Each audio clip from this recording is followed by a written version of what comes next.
Hey, welcome back to the Earn by Experience podcast, and thanks for tuning in. I'm Ben Browse. This week I had on Chris Bunting. He's a local pilot, and he owns Bunting's Dusting Service. It was a pleasure to meet him and hang out. He actually gave me this rad koozie. It's made out of this burlap material, and it's really nice, actually. So just want to show that off, and thanks.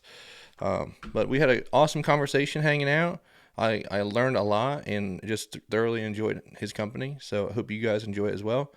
Just want to say thanks for everyone that tunes in each week. I know I've been a little lackadaisical on posting the past 2 weeks. We had some snow and some stuff. I've just been caught up and haven't got this episode out. So I appreciate you guys' support, and we'll see you next week.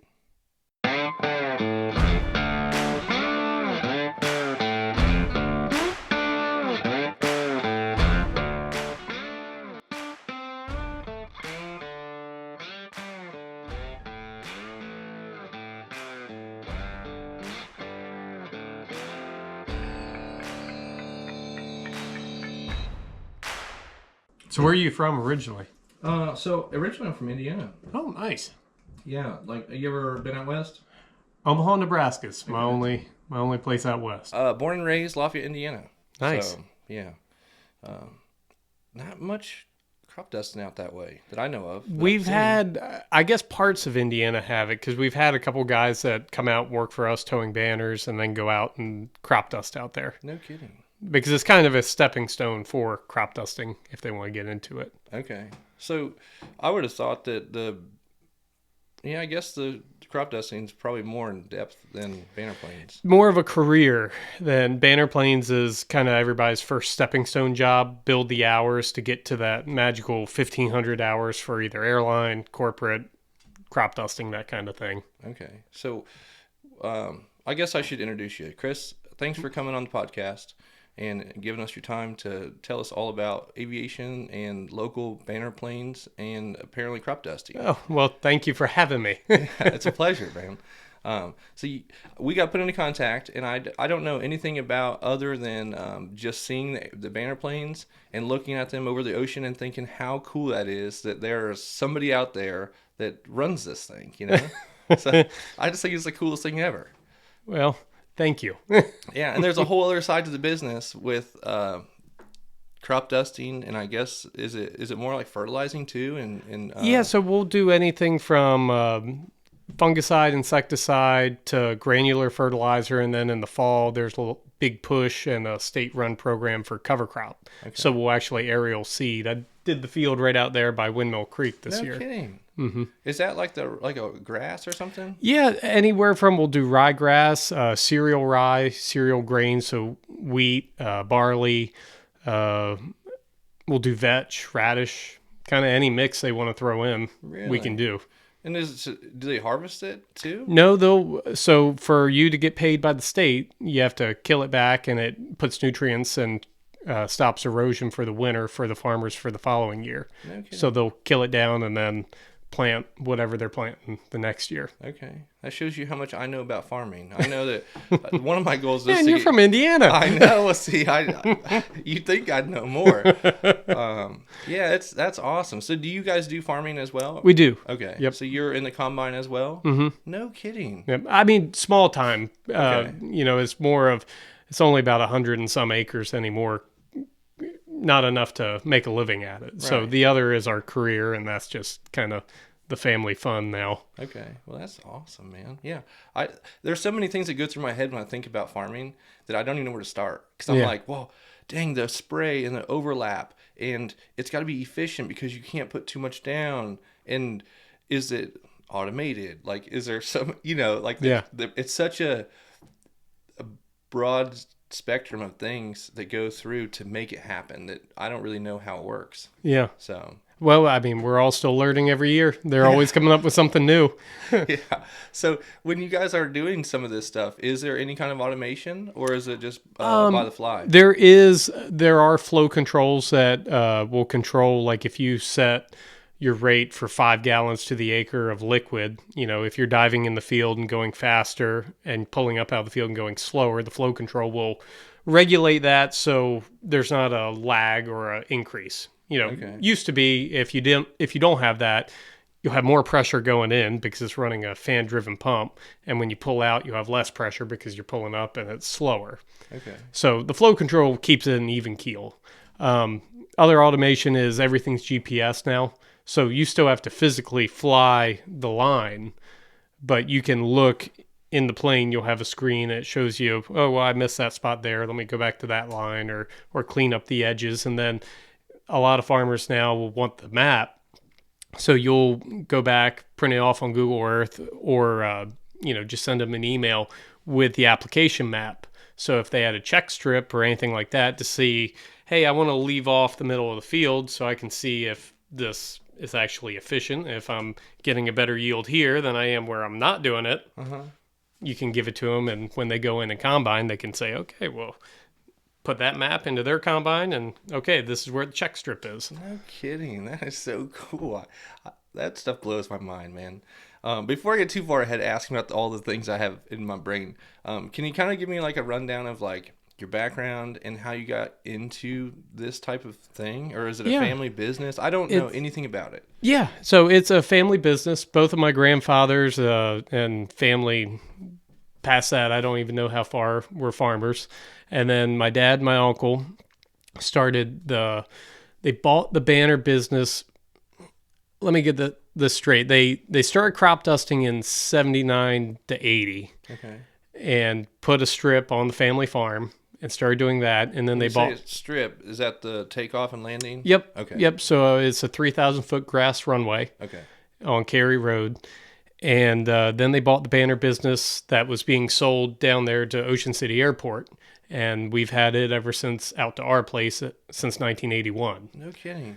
Yep. So they started it, and then my uncle got killed in 83 towing a banner. So Dad took over then when he was 26.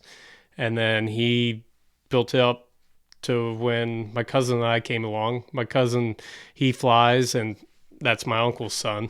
Okay. And so now it's Dad, myself, and my mom full time, and we have a lot of people that help us, thankfully. That's awesome, man. Who would have thought? Just out there off Cary Road, huh? Yeah. No kidding. Yeah.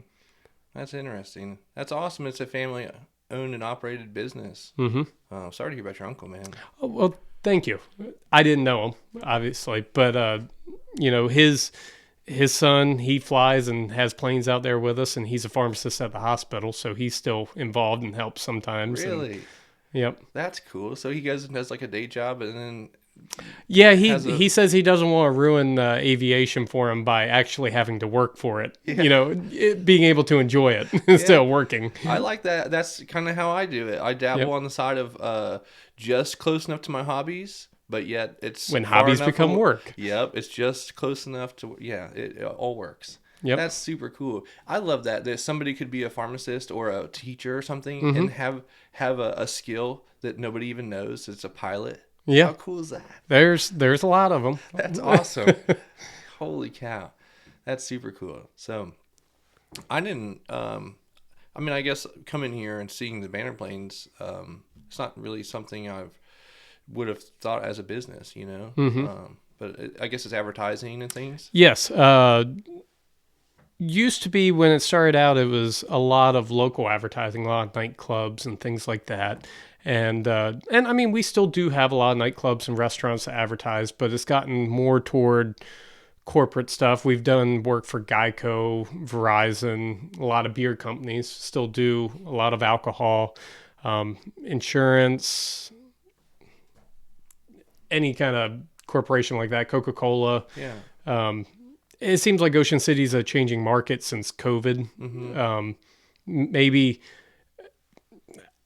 it seems like there's less bigger businesses there that have the need to draw in people. I think there still is. I think, people could use daily specials and things like that like they used to, but COVID kind of put a damper on things a little bit in the local economy for us. I can see that. It put a damper on a lot of things. Yes. Luckily, I don't know. Yeah, I guess I didn't realize how it impact, even banner planes and things, but somehow we still made it through it, you know? Oh, yes. I The feel other lucky side for of it, that. yeah, the other side of it seemed like after it was over, it was like a boom, you know? Yeah. Things picked right up. Yeah. So, I don't know. It's kind of cool. Yeah, I've even seen some where I feel like I've seen it, or maybe I just saw it on Instagram, or maybe, I can't remember, but do you seen like a proposal? Yes. I forgot to mention that. A lot of personalized I was messages. going to say, I think I've seen some of those. Yep. Yeah. Yep. Those are always fun. Yeah. Is it, you ever had any like crazy requests for something? Yeah. We've had some we've had turned down. Yeah. You know. I feel like I've even seen some that have gotten like a little bit political. Yes.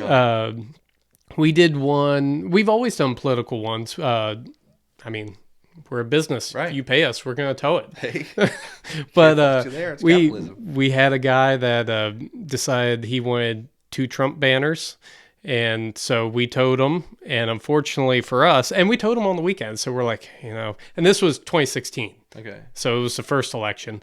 We're like, he wants it on the weekend. We're gonna get calls.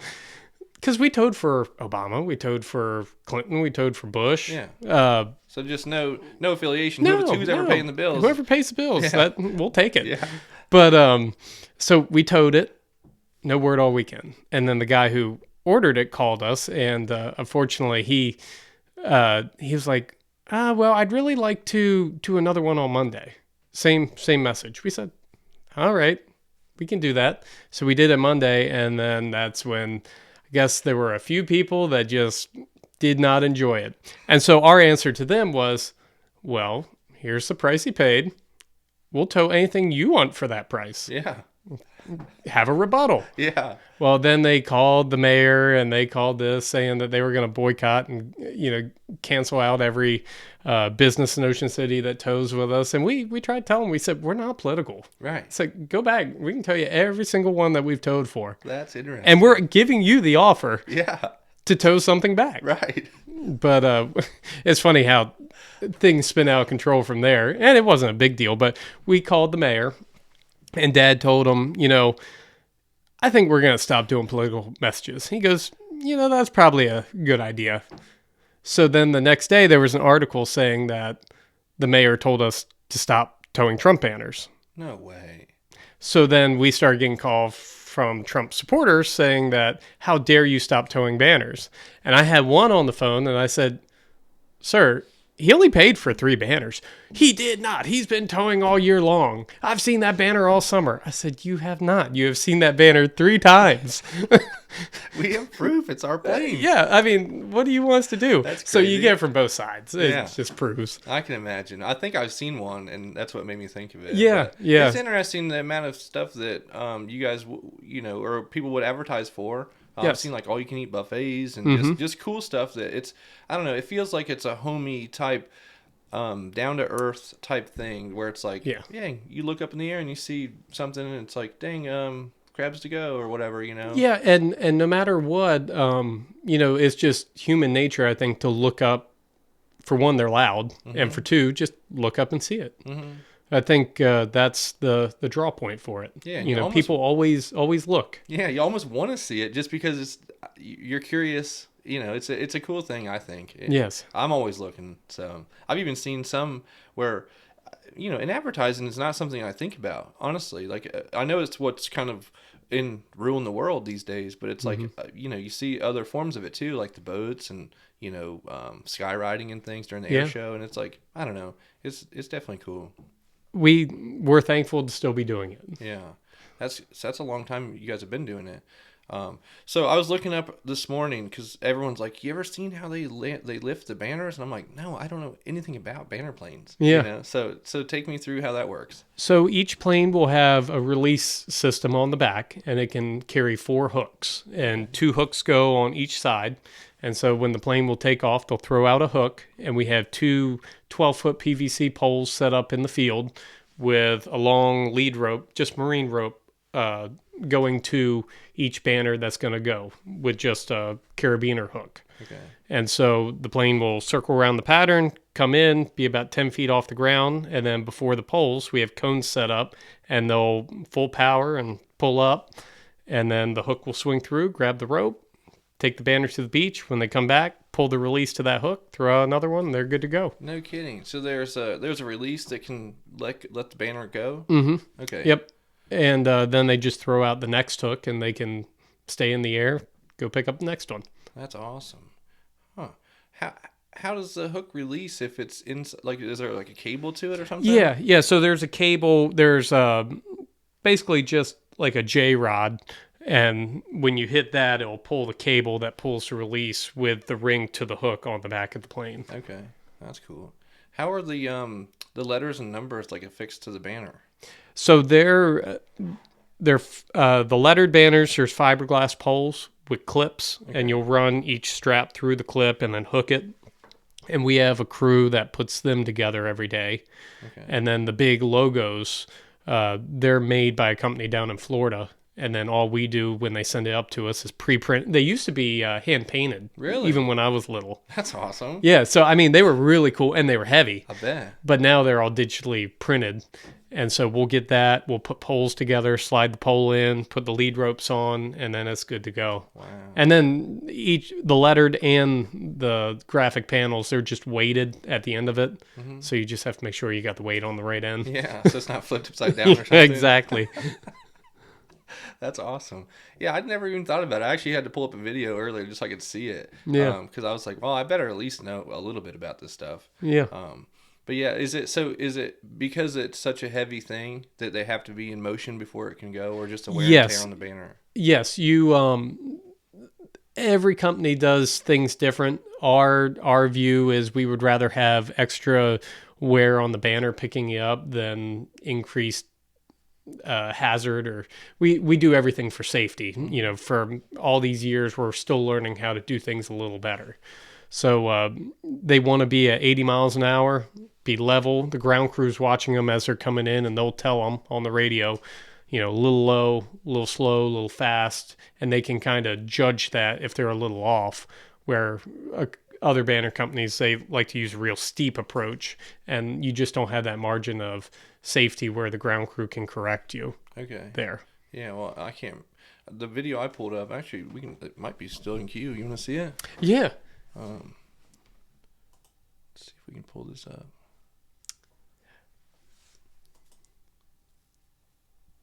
So he's coming in here, flying down. Is this about what it looks like? So we're a little different. Like I said, we'll watch this, and then you can find videos that the guys have done at our place before. Yeah, you just swooped right down in there and picked it up. It seemed a little aggressive though, doesn't it? Yeah, it is. But if you do it right, you should never be anywhere near stall or anything dangerous. And that's why we have a real strong training program where we're not going to let anybody actually tow if they. And it's not for everybody. Yeah. You know, some people can be really good pilots. It's just we had a couple last year that they came in and just wasn't for them. No kidding. And it is like an art to it. I think so. Like gentleness, or I don't know. Yeah. If you type in Ocean City, Maryland banner towing, Okay. There'll be some videos that guys over the years have put together. Okay, let's check it out. We got plenty of time, so.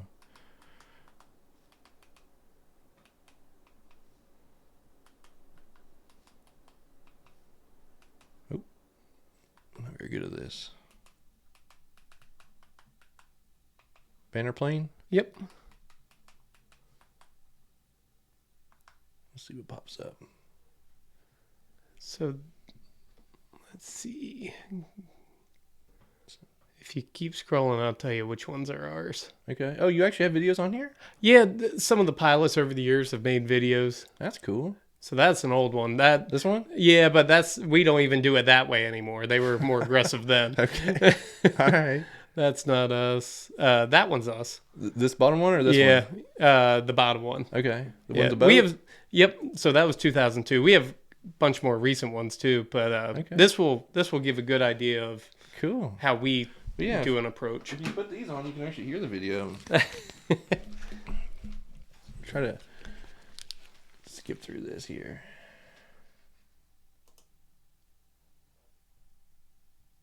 So this is you guys? Yep. This is us. That was Sarah. She's fueling her up? Yep.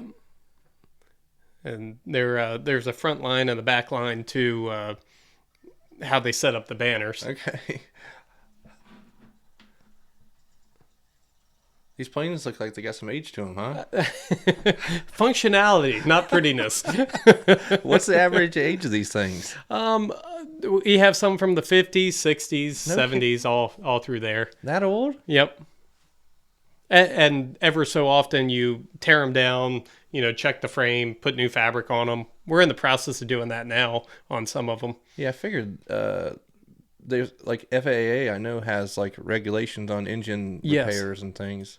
Yes. So he just threw a hook out there. You can see it dangling out the back. Yeah, sorry about that. I was trying to. Oh, no, you're fine. Trying to make the volume a little better for us. So you see how he's a little more level there. Uh-huh. And then snaps right before the poles. Wow. And then it just picks it right up. Yep. Is that thing pretty heavy? Some of them are, yeah. I see what you're talking about. The pole's sitting there with the rope on it. Yeah. And he swings in there and gets it. Yep. That's awesome. Huh. That's super cool. Should have done a little more research and found your guys' actual videos. Oh, huh? no, that's fine. Yeah, that's interesting. Like I said, I don't know that our way is the right way. We have our own reasons for doing it, and we're still learning. Hey, if it works, Yep. it's the right way to me. Yep. That's awesome, man. Wow. Yeah, so you said that some of them are from the 50s and 60s? Yep. Wow. That's awesome. The fuselages, like, hold up? Yes, but there are... we had one that we tore down a couple years ago that was just time to put new fabric on it. And when we were checking the fuselage of that, we found rust and corrosion that we couldn't really repair at a Y joint. Uh-huh. So had to get a new frame. No And they kidding. are still making new frames so you can build them back up with the old parts. No but- kidding. Yeah. So you just put the dash and wheels and landing gear and all that back on the new frame? Yeah, pretty much. No kidding. And when you're saying a frame, I guess I'm thinking of just the fuselage, and you put the wings on that frame? It doesn't look much different than down That there. chassis down there. Mhm. Really? Wow. And is it just skinned with like aluminum? Yeah, so it's all that's fabric. No kidding. Yeah, so it's called Seconite, and you'll glue it on, and then you take an iron and iron it out, and that'll tighten it up. And the kind of the motif for that is if you cut it, it doesn't expand out. It kind of stays right there. Okay. That's where the old cotton fabric that they would use would, just wear, and then the hole would get bigger. Wow. I would have never known it was fabric until you told me that. Yeah. I thought it'd be like aluminum. There are pieces that are aluminum, Okay. but there's still a lot of fabric on there for weight. Yeah. So is this a specific plane for this type of stuff that you're doing? Yes, everybody uses different ones. We use Super Cubs right now. We have had Super Cubs and Scouts. No kidding. We use the Super Cubs because we just feel like they pull better. Uh-huh. Well, I was going to ask you if you ever flown one. I didn't know they were Super Cubs. The Yeah. only ones I've seen have the big wheels or the big tires. Up in Alaska. Yeah, but where Yeah. they're going on hunting trips, Yep. and they can land them on, within no space. Mm-hmm. So that's the same plane? Same plane. No kidding. If That's it's a awesome. Cub. I mean, there's a lot of planes that are in that market, like Huskies and 180s and stuff like that. But yeah, there's a big market up in Alaska, and that's what keeps the Super Cub market afloat. Yeah, I was going to say that. They're not cheap. No. We're lucky that, before prices are outrageous right now on parts and airplanes. So we're lucky that a lot of these are grandfathered in. We've had them for a while. That's awesome. What kind of engines do they have? Lycoming, 180 horse. Really? Mhm. Okay. Pretty reliable units, I guess? Yes. Yeah. Well, I was going to say, that's something that, like, if you have a water pump go out on your truck, that's pretty okay. You just pull off on the side of the road. It's like, those things, that's the last thing you want. Yes, but Lycoming's the best for what we found for this use because they're high angle of attack, high RPM, hot temperatures, all summer long in the salt air. And they're carbureted? Mm-hmm. Really? Yep. So it's this cylindrical type engine where it's firing in a circle, right? Mm-hmm. Okay. How many cylinders they have? These have 4. Okay. Yep. Yeah, that's crazy. Any issues with elevation and things like with a traditional carburetor? You think? Some of them we use an extra oil cooler for temperature. All the Cubs we have what's called an eyebrow cowl, so the cowling isn't on there. It's kind of just a structural as minimal cowling as you can put on to help with cooling. Mm-hmm. The only other thing we do is we run a lot of Marvel mystery oil, Really? and that helps with stuck valves Okay. because we're running 100 low lead in them. Okay. So you guys, that's the octane of fuel, Mm-hmm. and it's a leaded gas? Yep. No kidding. I didn't know you could still get that. Yeah. They're trying to, the FAA and everybody is saying they're phasing out in the next 5 years, but I see a lot of pushback coming from everybody in aviation for that. Yeah. Is most aviation fuel leaded? All of it. No kidding. Well, I should say all of it that I've been around. Okay. Probably most of it. Wow. But then you have jets are a different thing. Right. You know, if it's turbine engine or jet, then it's Jet A, Okay. which is between kerosene and diesel. Gotcha. A lot of different petroleum products for that stuff, huh? Yes. Hey, I don't know much about it. I didn't know that it would have lead in it, though. I thought that was kind of phased out. Is that a lubricating type thing? I think so. Yeah. Okay. Yeah. You know, I've heard of people and other crop dusters in the past running half and half leaded, half unleaded, just car gas. Mm-hmm. We've never done that. It burns a little hotter, but you know, we don't have any other problems with it. That's awesome. Is it the same planes that you use for the banners, the same planes you use for crop dusting? I'm assuming not. No, we use Grumman AgCats for the crop dusting. Okay, because that's, I guess, a special thing where it has to hold capacities. Mm-hmm. Okay. They have hoppers in front of where the pilot sits and holds a lot more weight. Okay, so you guys have a bunch of planes. We have for work. That's crazy. How many banner planes versus crop dusters do you have? Right now we have 4 banner planes, and then we have an additional one for training, and then we have right now 6 AgCats, but we don't use them all. Kind of, you know, we'll keep the dry spreader on this one while everything else is geared for liquid, or have this one as backup in case something goes down on this one today.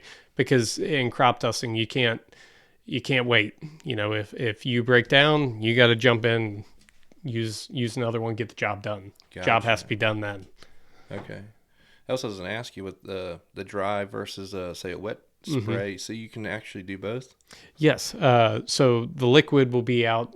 You'll have booms and a spray pump on, and then nozzles to actually it'll drive pressure in the line, and then give you spray, and you can adjust it from there if you want. You know, fine mist or heavy droplets or things like that. For dry work, you drop all that and you put, it's kind of like a pyramid spreader on. So you adjust the size of the hole in the hopper, the gate at the bottom, for how heavy a rate you're going to put on. And then the airflow will weather vane it back through that spreader to get your width. Wow. That's interesting. Yeah. What's the benefit of say aviation dropping this thing? What's the proper terms? Crop dusting? Yes. What's the benefit versus say like a machine getting in there and putting it on with tires that would be? Well, there's a few. One is that you're not taking down any crops. Mm-hmm. You know, you're doing it from the air, and you're not leaving tire tracks and taking out profit in the end. Makes sense. 2 is if it's too wet, you just simply can't get on. If it just rained, you know, you can't get out there. Yeah. Or if the crop's too tall, like a lot of fungicide on corn, if the corn's tasseling, there's a few machines that'll get over it, but still you're knocking down corn because the rows close in and you can't get over it. Yeah, that's interesting. Well, I was just curious because Yeah. you know, it definitely has some plus sides to it, but it's a lot of risk too. As you know, what are my not trying to diminish it. I'm just saying it's just looking at it from all angles. It's definitely cool. Yeah, and like on the cover crop, the reason, the main reasons for it is before they want a standing, if they want a standing cover crop in their field before the field is already harvest. Like we do a lot of radish work for into corn, and the best time to do it is August. Well, it's not near being harvested then. So to get a good stand in there, you do it while the corn's still there, and they can't do that by ground. No kidding. So I guess where my initial question was is how, the difference between the two is I'm looking at the field being like there's nothing on it. So that's where I was saying, where do the Oh, benefits yeah, come in? yeah. That's interesting. Yeah, so all of our cover crop is going into fields with standing crop, No either corn, kidding. soybeans, or something else. Wow. So you're planting the cover crop for winter before the corn's harvested. Yep, or before the soybeans are, or before anything is. No kidding. Yep, so it'll be actually coming up by the time they harvest, and then get really good growth by the time That's spring comes around. crazy. I've always wondered how it, like, once they harvest, it's like instantly the grass is already growing. Yeah. And I'm like, I didn't even see another tractor out there planting it. Yeah, yeah. So if they were to do it themselves, that would be what they'd have to do. They'd have to, spin it on right after they harvest or disc it in or something like that. Wow. So you guys already came in, dusted it on, and we're out, and boom. That just, no kidding. Yeah. And I guess there's a lot of other things that go behind it too. You were saying that they kill it off too? Yeah, so to be in the program with the state, they'll burn it down or kill it off in the spring or till it up, and then plant whatever they're planting the next year. Usually corn, soybeans, something along those lines. Okay, so I'm just backwards in my thinking. So it's killing. It's not so much killing it. It's disking or doing whatever it is, spraying some kind of killer, and then letting that grow. And then, so backwards from that. So we'll put it in, it'll grow all winter long. And then before they plant the following spring, that's when they'll disc it up or put it under. The state has by a certain date in the spring that the cover crop has to be terminated for them to get paid. Okay. All right. So they have to terminate the cover crop before they plant their next crop. Gotcha. So the cover crop's purpose is to winter. Yeah. So is that for, you said erosion and for like erosion, nutrients in the soil. Okay.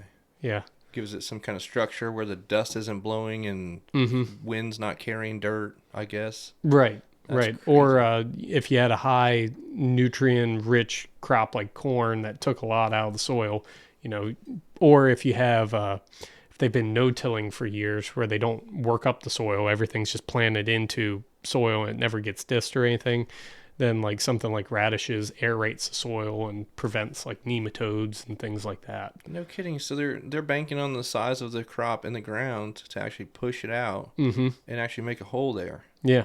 No kidding. Yeah. Wow. And nothing's ever harvested. No, not for that. Okay. So and radishes usually don't even have to be physically terminated. A heavy crop or a heavy frost or cold weather like this, all the radishes we planted this year, they won't make it through this. okay. And then what? These decompose and Yeah, then they just decompose, and that's even better for them. Really? Okay. Huh. Yeah, I have no idea. My experience with the I've dealt with the Maryland Extension Office, which I don't know if that's who governs this or not. I have no idea. But it was very helpful. They gave us a guidance plan for our horse farm. Yeah. And how to manage the nutrients in the ground, or phosphorus and things like that. So I guess it's probably about the same. Yeah, they're good people down there. Yeah, that's interesting. I didn't realize. That's just how silly I'm exposed to it, and I don't even think outside the box that farmers are in that same category, know. But that's awesome, huh? Well, it's cool that it's governed. It's not so much that it's like governed, but they give you guidance on where the dirt should be, at least Yes. our experience, and then they kind of give you an idea of how to achieve it. Yes. So that's interesting. Yep. It's been a good program. Unfortunately, this year it was cut back quite a bit because of budget reasons up in Baltimore or up in Annapolis, I guess. But all of us are pushing for it to come back strong like it was because, it was good for the Bay and good for the farming community. Yeah. Especially on a bad year like this where prices are low. It was last year not very good. Prices they're not where they should be for the costs that go into everything. Yeah, I've always wondered that.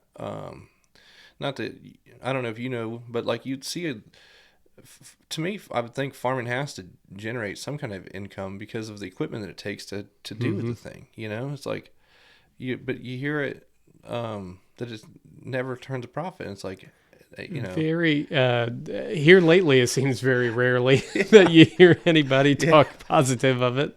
Yeah, it's rough, man. It's so many things that go into it with maintenance and fixing things. And one of the things that I think about is like, you guys aren't, and I'm gonna rope you into this category too, because I'm sure you're doing it too. You're not only the pilot, the guy running the thing, and you're worried about like the flow rates and all of the things, but then you're also the guy that's like, oh well, the lights aren't working. I got to go get the wiring connectors and fix the lights. Yep. Change the oil. It's like That's where I'm lucky that dad's helping me. yeah, and I'm helping him. yeah. That's awesome. You guys are a teamwork making it happen. Yes. Yeah, it's crazy that everyone, I don't know, not everyone, but people like you that are out there doing the thing got to do it all. So, Well, like I said, we're very lucky. We have good people that work for us, and then between mom, dad, and I, we all get along and can help each other. That So makes she sense. takes care of the billing and the payroll, and then between dad and I, we juggle everything else. Yeah, making it actually happen. Yeah. Yeah. What kind of maintenance goes into it? Is it every couple hundred hours, or is it like a whole season of this thing? Or Yeah, so you try and take care of the big stuff, obviously, in the winter. And then during the season, you'll every 50, 100 hours, you'll do either oil changes, compression test, just routine maintenance that you're scheduled to do at that time. With the sightseeing business, we also that's a little more heavy-handed because you're involving passengers there. So it's a little more, every 100 hours you go through this, you go through that. The FAA wants to see this, but the others is pretty much oil. Hopefully, oil changes, plug changes, things like that to keep you going till the end. makes sense. Besides the stuff that breaks. Yeah. Yeah. So fun stuff. Yeah. So you guys do a sightseeing adventure too? Yeah, we do the red biplane that goes across the beach. No way. I didn't know that. So is it just one passenger or two? 2 passengers up front and the pilot sits in the back. Wow. And you're open air? Mm-hmm. Wow. So they're wearing the goggles and the... Yeah, well, we haven't given them the goggles for a while, but you have the headset with the earmuffs and... Okay. I'm assuming you have some kind of eye protection, right? No? No. I mean, I'll wear my sunglasses if I do it, but... Because you have a windshield in front of you. Okay. Yeah. I was thinking like a motorcycle. You're out there just eating Yeah, it, you know? no, that would hurt. Okay. Yeah. Well, how fast these things go? It cruises about 110. Really? Yeah, not that fast. Well, I mean, it seems fast. I guess, but that's ground speed, so Yeah. it's different up in the air. Huh. Yeah, I didn't realize that. You guys had a sightseeing thing too. Mm-hmm. That's pretty neat. You fly that thing? Sometimes I don't do as much as I used to. Okay. But we have a really good pilot that does that during the week, and then on the weekends she'll do the banners. And she's been with us. Well, we've known her for a while now, but last year was her first year working with us, and so she'll be coming back this year to fly that. And then if it's a late night, and if she needs one of us to fill in, one of us will do it. Between myself, Dad, or Doug Jacobs, the Minute Market in Ocean City. Mm-hmm. He's a pilot? Mm-hmm. No Yeah, kidding. and he's helping us crop dust too. Wow, I had no idea. He's actually my buddy Mark's uncle. Okay, yeah. The Harringtons. Yeah. That's awesome. Yeah. That's interesting. So Small world, man. Yeah, he did a lot of sightseeing rides, and then he helped me spray this year. So I'm glad to have him. I'm sure that's awesome, man. Yeah, a little less load for one person to handle. Yes, well, all of us to Yeah, handle. yeah. Well, I keep equating it to you, but I get it. You have a whole team behind you that's Yes, making it happen. none of us can do it on our own. I get it. Yeah. That's awesome. Yeah, I had no idea. That's another thing that I'm glad that you brought that up, because when you come here to Ocean City, you're looking for experiences and things, and that's one of the things you could do. Mm-hmm. That's got to be exhilarating to go up on an airplane, and that's the one with the 2 wings, right? Yes. The top and bottom. Yes. That's awesome. Like the Red Baron plane. Yeah. That's so cool. Wow. So do they have a particular flight path they go so they can see everything? Yes, we'll do. We used to do 15-minute rides where you could pick 15 and half hour. The 15-minute rides you could pick OC or Acetig. Half hour covers both. Now we just do the half hour. Makes sense. Because most people pick it anyway. And if they want to negotiate for a shorter ride, if we're not busy, we will. But most people want Ocean City and Aztec. I imagine seeing everything from the aerial view has got to be super cool. Yeah, and seeing the ponies and seeing, the beach undeveloped, and then seeing Ocean City with all the sights that they love, Uh-huh. and then coming back over inland we'll come back right over here, Uh-huh. and then swing in by the casino and then head back. That's awesome. Yeah, I imagine seeing the water from the aerial view is really cool with the water depths that you can kind of see. Yeah, sometimes it's really clear, and you can see the big manta rays down there, and Yeah, or the sandbars. the sandbars. Yeah, it's really cool. My son got a drone for Christmas. Yeah. And he's been flying it around. And do you have kids? I do. Okay. Yep, a 4 and 2 year old. Okay. Well, don't be surprised when they're 10 and they're wizards. Because I gave it to him, and I'm like, man, do the flight training and do all the things. And he's like, Dad, I got this under control. I'm like, Yep. okay. So he's out there flying it around, and it's mind blowing.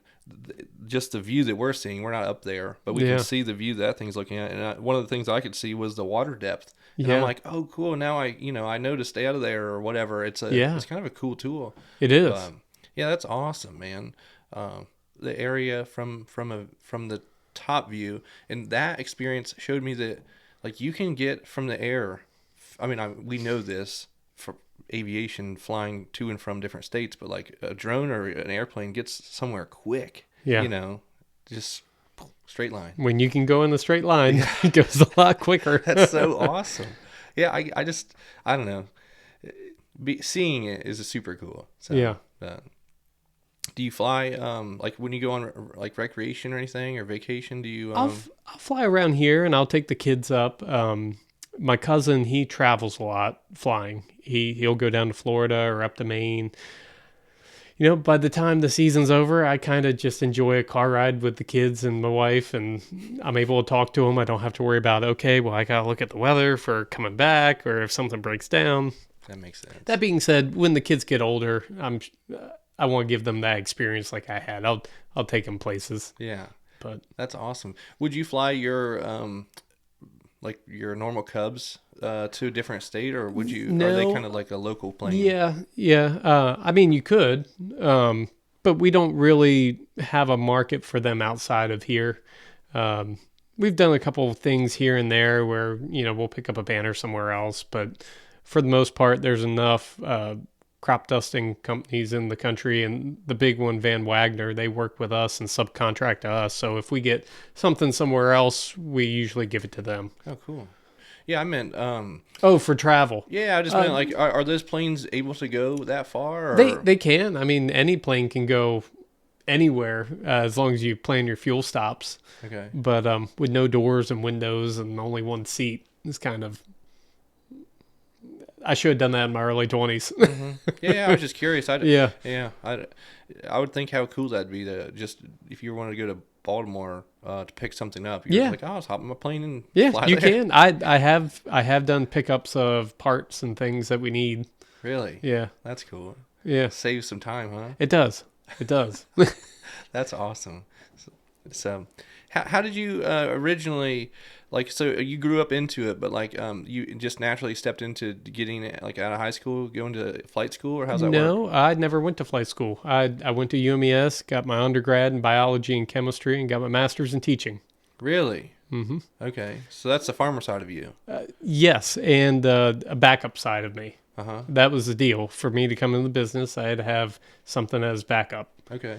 And but I mean, during that time, I was still working and I did my pilot's license on the side. So my first semester of grad school was when I got my commercial instrument and multi ratings. So I was 20 when I got my private, and then I was 22 or 23 when I got my commercial. Okay. And then you could start working flying. So is there a flight school, or how's that work? There is a flight school around here, but I didn't use it. You can also do it on the side. As long as you have an instructor and you hit all the marks, you have to do a written test. You have to be proficient at all this stuff that the flight instructor leads you up to. And then you have a proficiency test where you go fly with a flight examiner. And then if you pass that, then you have that license and you work toward the next one. So you essentially just need a plane and an instructor? Yeah. And anybody could be a pilot? Yeah. No kidding. Mm-hmm. So you just got you don't have to use a flight school, but it is it is easier in the realm of if you don't have those things. I was fortunate that I had Brian flew for us, and he was also the Burbage's private pilot.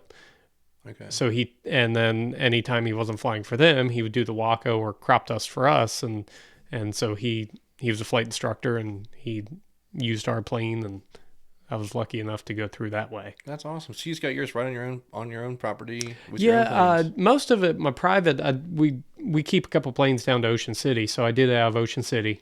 And then once I got my private license, then I started flying out of home to build up time. And then once I got my commercial, towed banners for 2 years, and then started crop dusting after that. Okay, so when you get a private license, that's just for you to fly only by yourself? No, you can fly other people. You just can't get paid or compensated. So if you had your private and you wanted to take me to Florida, I couldn't even compensate you for fuel or anything else. Makes sense. I mean, I guess it doesn't make sense, but I get what you're saying. Yeah. So in order to make any sort of money flying, you have to have a commercial. Gotcha. Okay, just like a chauffeur's license on a school bus. Yeah. Okay. Yeah. Huh. That's interesting. I've been exposed to like a flight simulator. Yeah. Which you probably, I don't know if most high schools have them or not. I don't know. But the gauges always got me. Yeah. You know, I also wasn't paying much attention to it because I was just like, well, it's not real. Yeah. You know, I guess if it's real, I probably would have paid more attention to the altimeter.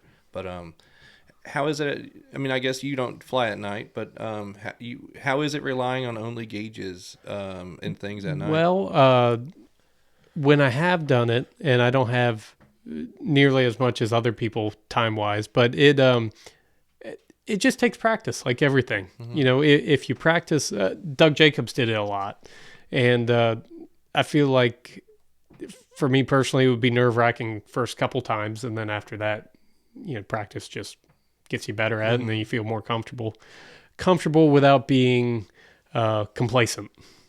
Is Makes what sense. you have to be at anything in aviation. Always on guard. Yeah. You don't want to be scared of it, but you can't be overconfident in it. You have to be comfortable, but you know, on guard, like you said.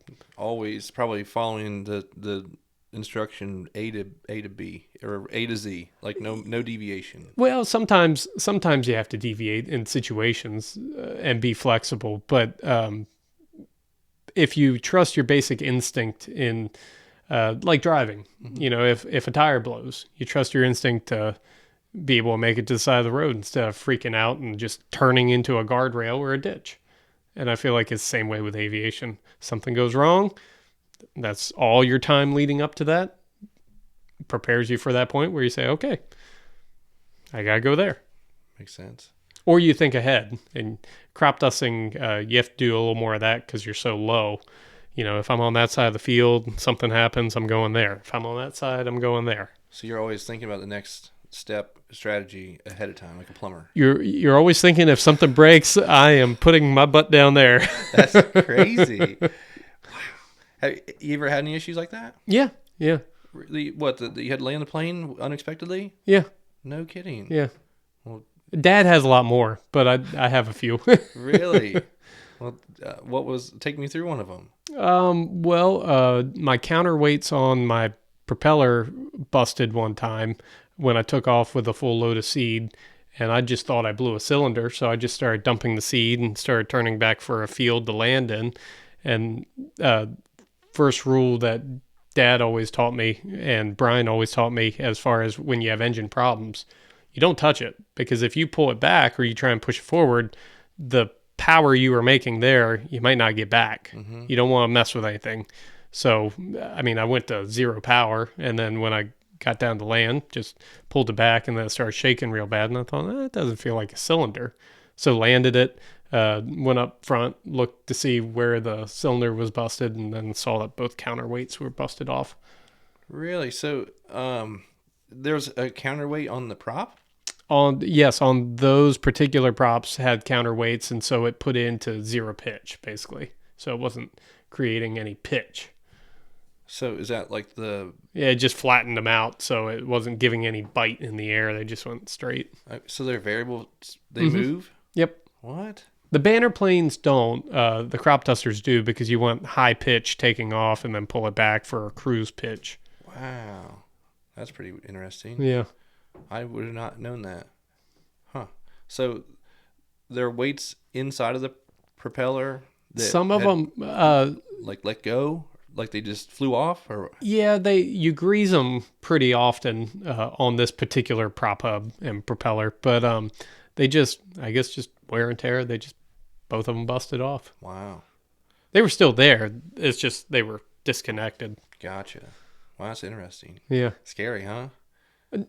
Like I said, I hope to be proficient enough, and I guess I was there. That everything leading up to that made you make the right decision, and then you can think on it that night about being scared. But Yeah. hopefully, in the moment, you do the right thing. Fair enough. Yeah. Well, I'm just scared probably wasn't the right word, but Yeah, that's it interesting. scares you more after. Yeah, I bet. Yeah. So do you fix it in the field, or do you That how one, do you get it home? Yeah, that one. We brought another propeller over, and I was going again in an hour. No kidding. Mm-hmm. Wow, that's cool. So you got enough room in the field to take it back up. Yeah.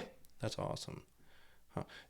Do you always have to have an air strip or runway to land these things? We do. We have 13 different airstrips that we use from here down to Cape Charles to over to Cambridge, and it's just a lot less wear and tear or problems that could happen. You know, you have a groundhog hole that you didn't know about, Mm-hmm. or if it's wet, you know, it's just better to have a runway. Mm-hmm. Or now some of those runways are where farmers just left off and let grass grow, and then we maintain it. But at least it's, you know, solid grass. Mm-hmm. Yeah, I imagine it has to be somewhat manicured, maintained. Yeah, Yeah, I was just curious, but cut once a year. yeah, but I mean, it opens up lots of areas where you guys could, you know, kind of get in and out pretty quick. Yeah. I think about I guess these planes are pretty small, so they don't need much space, but it's cool. Like I said, I'm learning as I'm talking to you, so So am I every year. that's awesome. Oh man, yeah. So do you guys have other pilots that work for you too during the summer with their own planes, or is there? We have in the past, but we haven't for a while.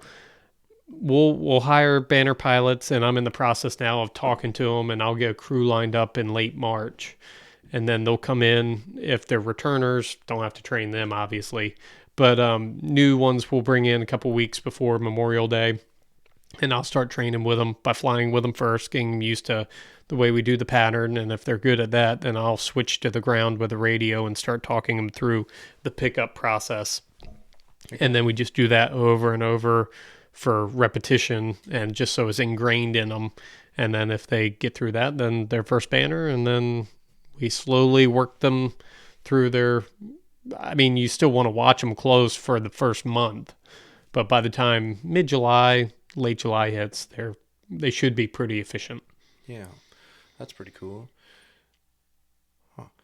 How about air traffic around us? Is it pretty busy up there? On the weekends, Ocean City will get busy with people going in and out, but we're lucky that it's an uncontrolled airspace. So even going into Ocean City, you don't technically have to talk to anybody. It's not recommended because there is a frequency there and everybody's talking, but it's not like Salisbury or Easton that has a tower that you have to contact. Okay.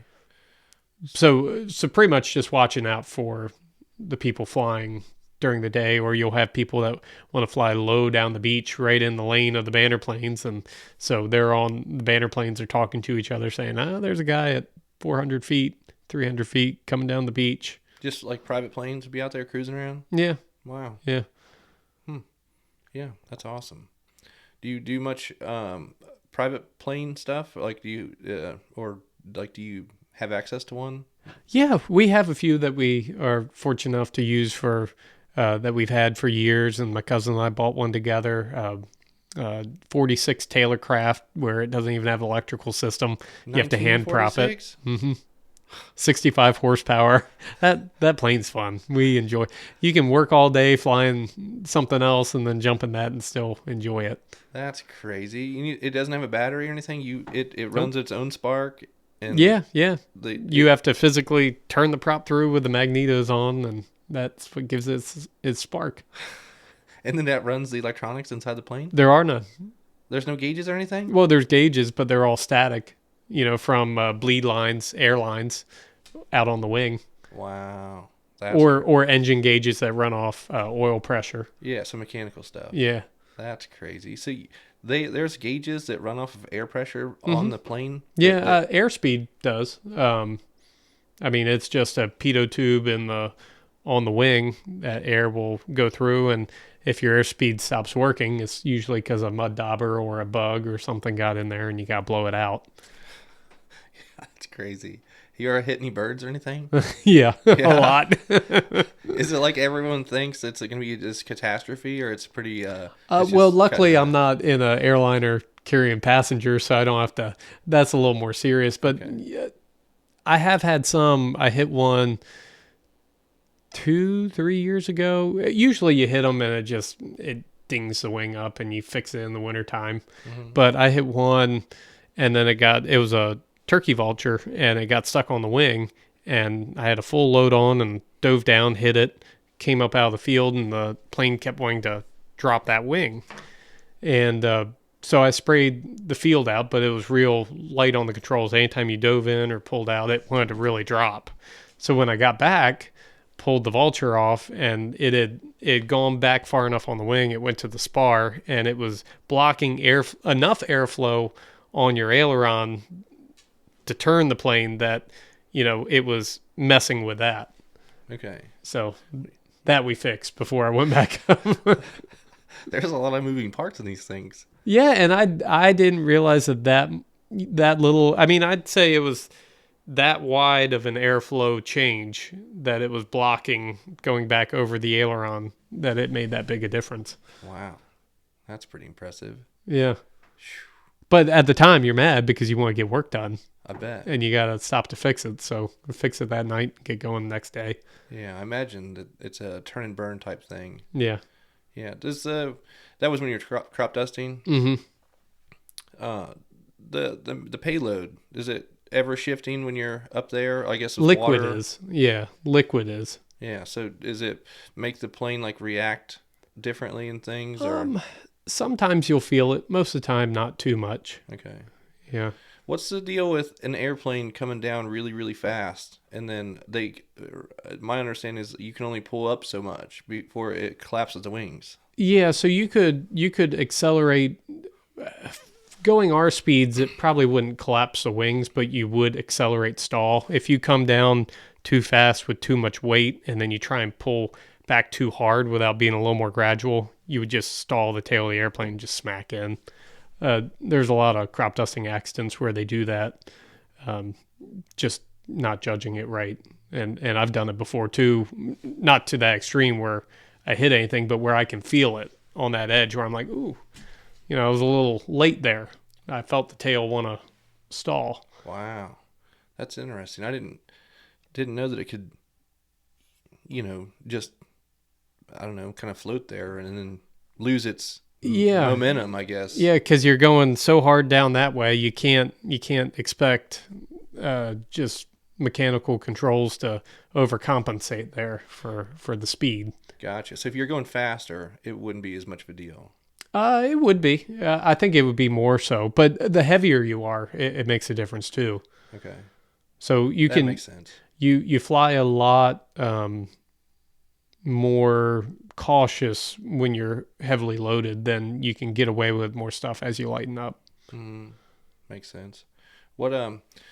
What's it like when you're loading the plane with the thing, whatever it is, if it's dry or if it's wet? Is it an auger or some kind of tank or liquid? It's all mixed in old stainless steel mixing tanks, and there's an agitator in there. And we have a couple old milk tanks that we use with an agitation line in there. So you'll put enough water in to mix the chemical or mix the powder or whatever you're using, and then you'll agitate it till the plane's in and ready. Like if they're in between loads, then it's a line that goes to the plane with dry brake. So used to, you would just pop Gator, the Gator locks at oh yeah, on the hoses. Yeah. So two little like irrigation lines. Yep, two little aluminum things that lock down. Yep. Yeah, so fire hose. Yeah, used to be it would be that, but of course, you take it off and you're going to have backflow on some of it, Mm-hmm. or have stuff spill. Now it's all a closed system where it's a dry brake where, you'll turn it off, you click it off, you pull it off, and Like an airline? yeah. Okay. And same for fuel with the crop dusters. It's a dry brake release where while you're filling up with chemical, you just simply put the quick release on for fuel, and you fuel it up at the same time. No So kidding. you don't have to get up on top to physically put it in the tank. That's awesome. It comes up from the bottom. That's super nice. It is a lot more efficient. Yeah. Is that a conversion type thing that you have to do? Yeah, they didn't originally come. That's just modifications they've done over the years. As technology has kind of evolved. Makes Mhm. sense. Yeah. You ever have any junk in the tanks that you got to clean out and all that? Yeah. We try and run screens going to the tank, and then you have a screen going from the tank to your booms to hopefully keep. Every year when you switch back from dry work with seed to liquid, no matter what you do, you're going to have nozzles that plug up, and when you come back, you got to clean them out, and they're usually have seed in it of some sort, no matter how good you clean it out. I imagine. Yeah, it's one of those things you just got to deal with it as it And comes. no matter what I've done, I've made it, but I can make it better, but I can't get rid of it. Mm-hmm. That's awesome. Yeah, I think it's so cool that you get an outsider looking in. You get to go fly a plane for a job. And you're like, well, it'd be nice to do something else. We all have that those thing. look cool down there. Yeah. If only that was my day job. Yeah, I just think that's awesome. That I've never flown a plane, so hearing you talk about it, it seems like it's pretty reasonably. Not that I'm going to go do it, but it seems obtainable for a guy like me that is just curious enough to like. I don't have any business doing it, but you're saying that it's kind of. With the licensing thing, it seems like it's pretty obtainable. It is. It's a lot more expensive now than it was, and the cheapest option would be to find someone with a plane and instructor and do it on your own. Mm-hmm. But, if you have the time and you can get through flight school, that's the quickest way to do it. And as far as like proficiency, it's the same as anything else. It's no different than driving a truck or, doing anything. Mm-hmm. That's interesting. So, would you say, or do you have to be an actual instructor to teach somebody, or is it just somebody with a plane can be considered? Yeah, for you to work toward a license, you would have to have an actual instructor. Okay. Now you can fly with a guy, but are you an instructor? I'm not. Okay. No, I keep putting it off. Well, because it seems like you're a teacher and you're a pilot, so. and. Yeah, but I keep putting it off. Yeah? Is there just certain things that come with that too? Yeah. If I did it, I'd probably try and find a market to teach tailwheel or something like that. But what's that mean, tailwheel? The type of planes that we fly, it's kind of the older style with the smaller wheel on the back versus the tricycle gear on the front. And that's a whole nother thing where we have to have pilots that come in with experience in those planes versus like if you went down to the airport and learned in a 172, we couldn't just hire you. For one, you wouldn't be able to fly our type of planes, and you would have to have a tailwheel endorsement. Okay. Well, that's interesting you said that because that kind of gives us a whole nother perspective on the planes. Mm-hmm. So the ones you have are just I guess the two wheels, and the really far one in the back is a real tiny one. Yep. Okay. Yep. And it's just a difference in the center of gravity and the way it flies. So it's a lot more hands-on, and it takes a lot more input than a tricycle gear normally does. When you say input, you're talking about like physically moving the joystick to make this thing move. Yep. Okay. So we really believe in the power of tailwheel, in that should be everybody's basis for instruction, but it's getting less and less of that because they are older planes, and it's kind of a changing market where a lot of these flight schools just go 172 to Archer to a twin to the airline, or go back to instruction, then go to the airline, and they don't get that stick and rudder skills that really teaches you the basics of flying, because everything in those planes is kind of moving more toward automation and, look at this screen, make sure you're on this approach and this line, make sure your airspeed's at this, where those planes are a little more, you got to feel it. Do you feel like you're going too fast? Yes, look at your airspeed, but if you're trying to put it on, you're too fast. It doesn't want to land yet. You got to wait for it to tell you. And same with just being coordinated flying and things like that. That's awesome. That's an interesting way to versus being in the technology era and just jamming that down people's throat. Well, that's awesome that you guys are encouraging, hey, start at the basics here, and that's what gives you the intuition. I think so. To, like you were saying earlier when you were looking at the landing zones that you might potentially need, it's like you can't fake it. You gotta.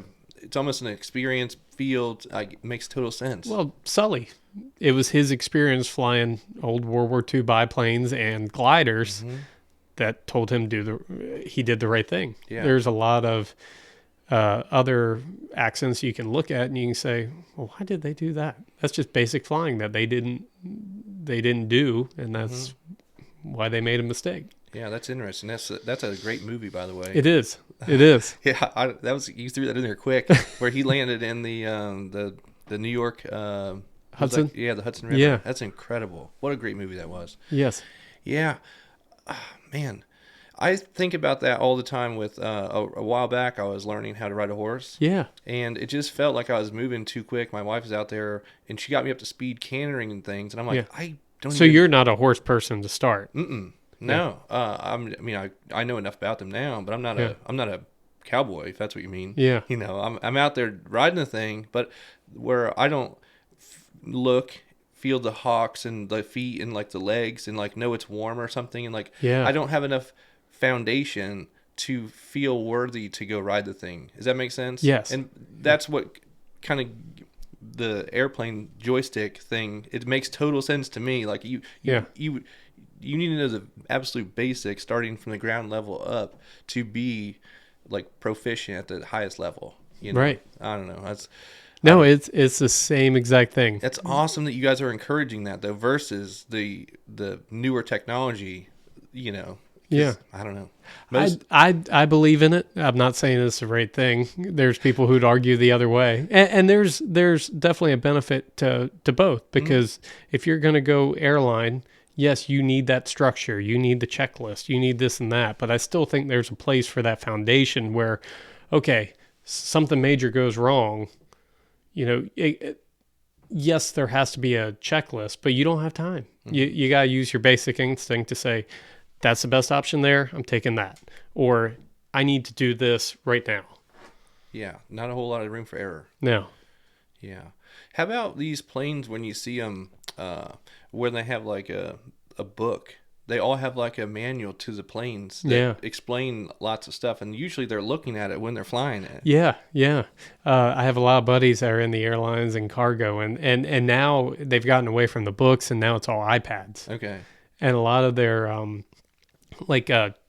a lot of that would be charts for approaches to different airports, and now it's all iPads, so they can go through the iPad, and it's a lot easier for them to pull stuff up. Okay, so is that the lay of the land chart? Yeah, systems, and each airport will have different approaches for runways. So if they're dealing with a big airport like BWI, when they're coming in, the controller's going to say, well, you need to use this approach on this runway. Call me when you're at this point. And so they have to know exactly what that approach is, where they have to be, what speed they have to be, what minimums are, things like that. That's a lot going on. It is. Like I said, that's the benefit of the other. And I'm glad I'm not doing that. I'd rather just be feeling it. Yeah, that makes sense. That makes sense. Is there any interest, or do you have the skills to do something like that? I don't know about the skills. I guess I have the ratings, but I don't think I'd be that great at it. Well, I guess skill's not the right word, but you get what I'm saying. Like, do you have the experience to, you could fly into BWI if you needed to? Yeah, I've flown in BWI. Oh, really? Yeah. Wow. Not in a big plane, Right. in one of ours or in someone else's. But that's awesome. I don't enjoy it. It's too much going on? Yeah. Yeah, that's awesome. What's the difference, I guess, where we have our little airport in Salisbury, and then you have the little private-looking one next door. Mm-hmm. Is that where you guys would land? You're talking Bennett over there? grass strip on Naylor Mill. No. The one that's like it's a private side of it, right? Oh, yeah. So there's a private. There's different parts there, but there is a private flight school there, private mechanic there, and then there's UMES's flight school there too. Okay. Well, I thought like smaller planes flew into like the same airport, Yeah, so but they it's taxi over to a smaller FBO. That's what it is. Yeah. And so the way that works is that FBO is owned by someone private, and to get avgas there for a private plane or jet fuel, they have to run it through the FBO services them. Okay. Not all airports are like that. Like Ocean City, it's all run by the city. So to get fuel there, you're paying the city. Okay. You're not paying a private FBO. Gotcha. I don't know why some do and some don't. Okay. Yeah, I was just curious if that's how it was when you flew in like BWI. You had to fly in and like land and then exit your plane there. Yeah, so they put you on kind of a private side with a different runway, and it's like you said, it's its own thing where it's its own FBO. You get fuel there, you pay a landing fee there. If you were to drop off or pick up people, it would be on that side, not over in the big terminal. Okay. So there's a landing fee to this stuff? Sometimes. No kidding. Depends on the airport. Wow. So you couldn't just land anywhere you wanted? You could if you pay the fee on some of them. Okay. I guess I don't know. I haven't traveled. My cousin would be the better one to tell you as far as traveling. I've flown. When I first started out, when I was working on my licenses, I flew down to Mississippi and up north and stuff like that. But it just depends on the airport, I guess. I think Lexington had one, if I remember right. Landing fee and then whatever you pay for fuel. Gotcha.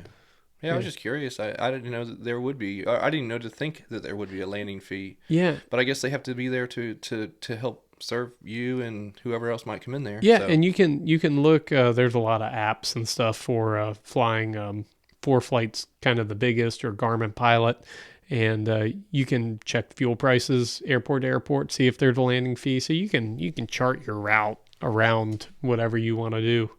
That makes sense. So it's just like a boat. Yeah, same thing. Yeah, same exact thing. Plan your route and make sure you can stop along the way for gas. Yeah. That's awesome. If they're more expensive, I'm going over there. Yeah. What is jet or not jet fuel, but is airplane fuel expensive? It is. Yeah. And this year, 100 low lead was more expensive than Jet A. So. Okay. What, like, do you care to disclose the price? Or yeah, like it's roundabout. Don't have to be roundabout. It's been hovering the last couple of years around $6. Oh, okay. I mean, that's pretty expensive. Yeah. Oh, but it's not like 15 or something. I didn't know. No. And you try and buy. We have big tanks, so we'll buy in bulk, and you get a discount that way. And we'll split loads with Ocean City Airport to get half. They'll get half. We'll get half, and you try and. Dad does all that where he's good at timing and talking to the reps and saying, okay, well, now's the time to buy. It's going to go up because of this. And yeah, same. I deal with it with propane a lot. Yeah. Trying to make sure I stay afloat, Yeah. And sense. I don't envy you for that because that looks like hard work. It's part of it, man. It's definitely, just one of those things.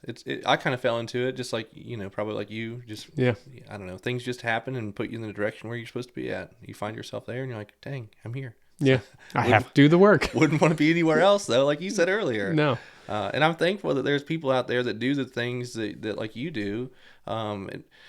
Well, same to you. Yeah, well, I don't have nearly as impact on the community. Well, I mean, I guess we all do. We all work together. Yeah. And I think that's what's cool about the podcast, bringing people together and shedding light on things that we don't necessarily think about all the time. Yeah. So I don't know. I just think it's really interesting, and it's such an impact on the kids that see you do it. I know my friend Ashley. She sent me a video last night of her son out on her front yard, and you'd flown. Do you have a yellow plane? Yeah. Yeah, you flew it like right where she could see it, and her son's out there, and it makes an impact. Is I guess my point. Yeah. And seeing these things visually is so cool that I don't know. It's like it has to be there. Like don't ever stop. Like it's like it has to be this way. Yeah. I don't know. How about one of the things I was thinking about when I went to the county fair was they had a drone demonstration. Yep. And technology, I guess, is coming along with those things. Yeah. And they had a huge tank on this thing, and he was demonstrating like spraying on the ground. Yeah. You know, I think there's they're trying to push it. It's funny, they push it and say they act like there hasn't been aerial application for the last 100 years. right. They act like that's the only way that you're able to spray crops from the air. They just ignore that we're here. But there is a place for it, small plots or small orchards or spot spraying or field mapping, that kind of thing. There's a place for it there. But as of right now, I just don't see how they can compete with those size tanks versus us on efficiency, getting things done in a day, and putting out the amount of water that we put out. We put out 5 gallons to the acre. If they did that, what would they do? 2 acres, 3 acres at a time? Yeah. And the heavy mixes that we do. Okay. So I think each has its own place. There's definitely a market there for being in the industry, and some other crop dusters have gotten into that as well. But I don't see it affecting us on a large scale yet. Mm-hmm. Yeah, that was just me wondering about the newer technology coming into space. They're pushing it hard.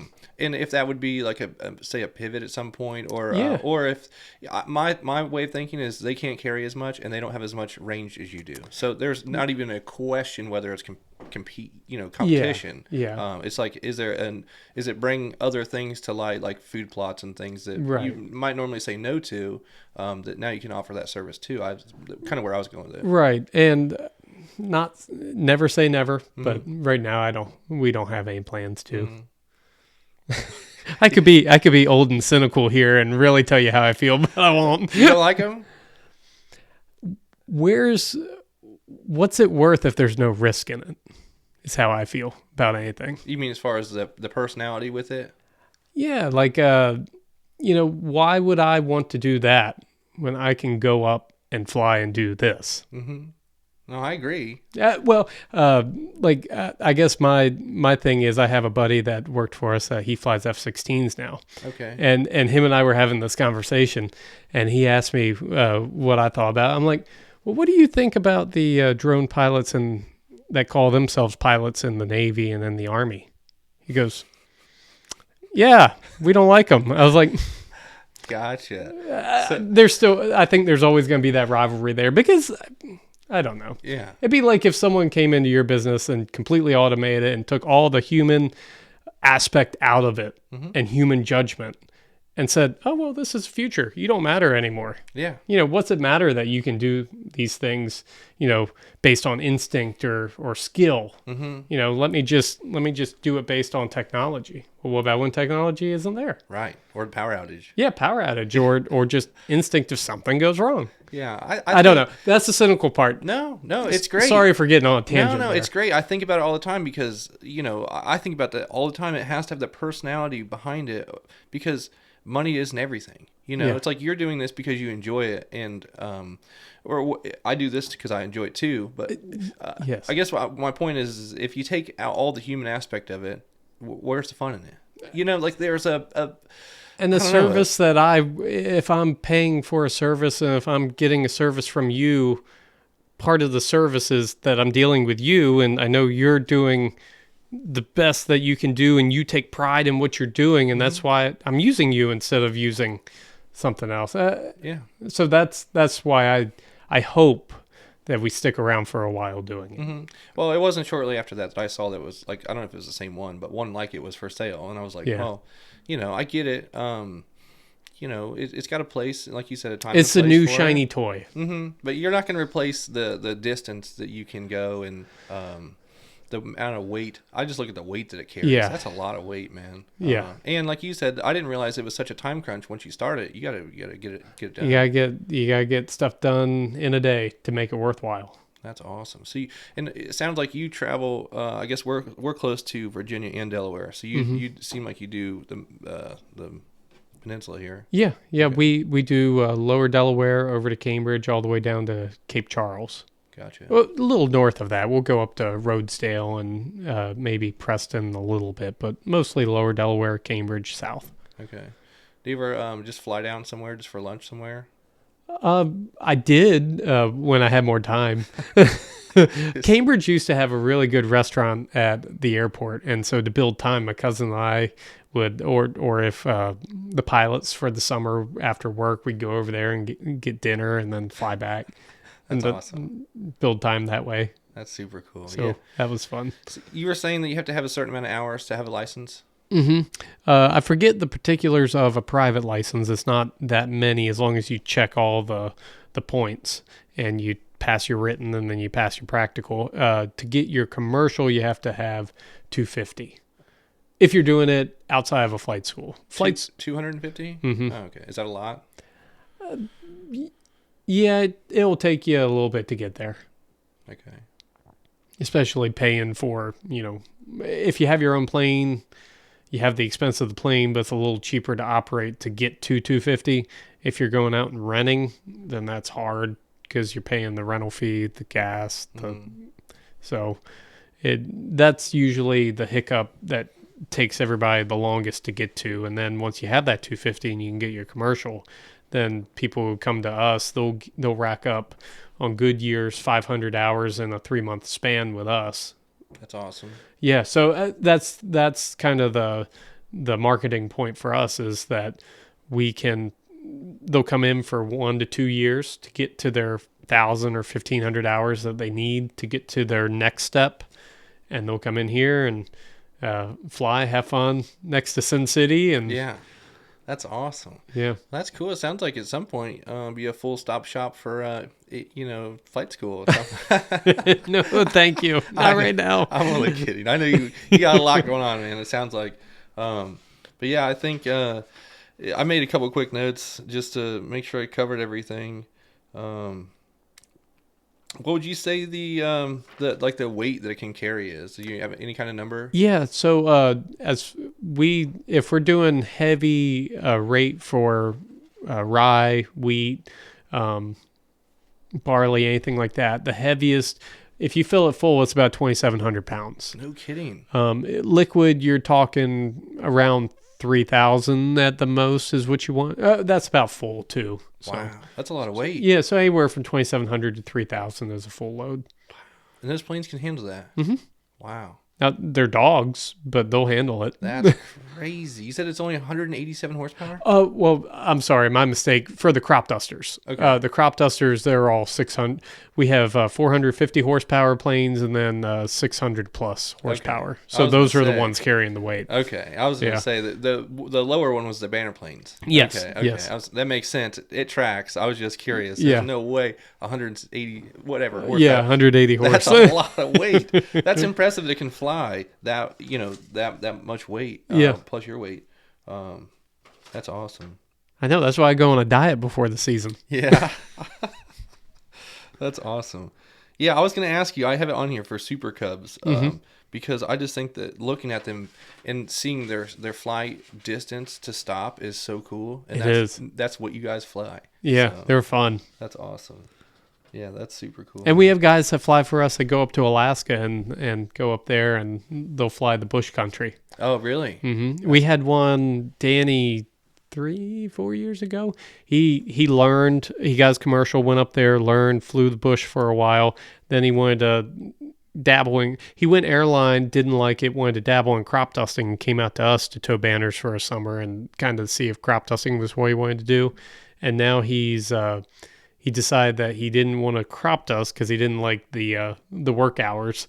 And then so now he's flying air ambulance up there to Alaska again. Wow. That's awesome. I love how there's so many different avenues. And I'm just picking this up on what you're talking about. But like you have a commercial airliner, you got crop dusters, banner planes, private rides. Yeah. The ambulance. Like it's, how many other avenues is there? There's a lot. I mean, I think it's endless. Whatever you can figure out a venture to do with airplanes, like anything, if you can find a way to make money, they'll do it. That's awesome. When I think about airplanes, I just think of like commercial airliners. Yeah. Yeah. I think it's probably what most people do. Mm-hmm. But yeah, even private planes got to be cool. Yeah. Private jets and things. Yeah. We have a lot of guys that are doing that now too that have been through us. That really? they enjoy that schedule and working that service versus airliners. Mm-hmm. You ever flown private jet? I've been in one, been in right seat, but I've never, I mean, I wasn't doing any flying. I was just Yeah. along for the I ride. was just curious if you'd been in one. Yeah, I've That's been in awesome. one. Yeah, they're super cool. Yeah. Yeah. What do you do outside of being a pilot? Just hobby stuff wise? I don't know. It's kind of all consuming. I, well, I try and spend as much time as I can with the kids. I used to hunt more than I do now. I still do a little bit. I like to do a lot of woodworking once the season ends. I'll take the kids into my grandfather's old wood shop on the farm, and we'll try and make a lot of the Christmas presents for people. Really? And live edge tables and things like that. That's awesome. So I do that. I come right off the season because I found if I don't do that, I'll walk around aimless for a week, getting nothing done, just walking around the farm in circles because then you go 7 days a week, how many hours of the day, and then all of a sudden you got nothing. Yeah. It just cuts off. Yeah. So I go straight to that till Christmas, and then once Christmas is over, then back into the shop to really work on planes. That's awesome. So is that what you're doing right now? Is getting them Yeah. all fixed up and patching holes or doing oil changes and whatnot? Yep, we have a really good guy working for us that's learning to fly with Greta, the sightseeing pilot that I told you about. She's teaching him, and he's also mechanicking under us. Wow. So he's working on some of the banner planes with us right now, and he just soloed for his first time. And I'm working on one of the sightseeing planes, Patch and Fabric. Nice. Do you have to have some kind of certification to work on these things? Yep. AMP is the first step, and then IA. And Dad has both, IA being the higher kind of degree to it. And we have a couple more IAs come down and kind of check on our work as things go through. And then there's some things, like we can do cylinder changes or engine changes with help. But if it's something major in an engine, or if we're in the middle of the season, that's when we really outsource and bring someone else in. I didn't even think about something like that. Yeah, and for the turbine, for the crop, one of the crop dusters has a turbine engine on it. We can do light stuff on it, but we just bring someone in for that. Wow. Huh. Nothing like having something you can't work on yourself.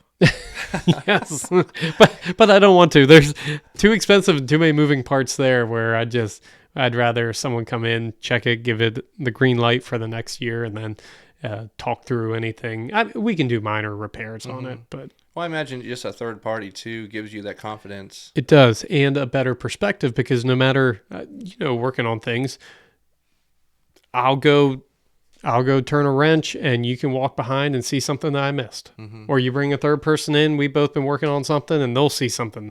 So the more eyes you have on something, the better. Yeah, and I feel like when I see like somebody that specializes in something, they like...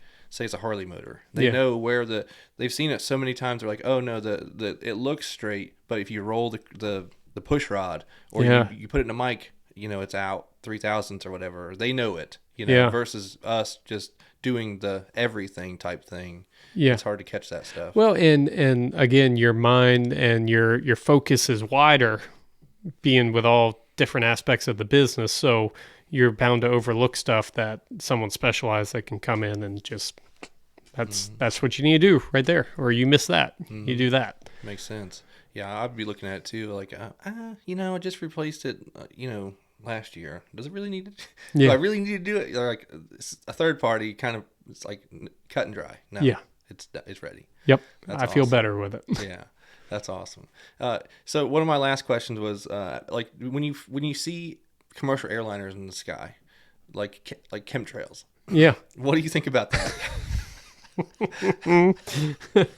I guess I'm not educated in the lore of chemtrails. I don't know anything about them. Okay. Yeah, I was just curious. I'm like, I see this stuff, and I'm like, my inner conspiracy, kind of lets loose. I guess you could say, look at the old footage from World War II with those bombers, and they're producing the same trails, being up that high. You look at B-17 footage.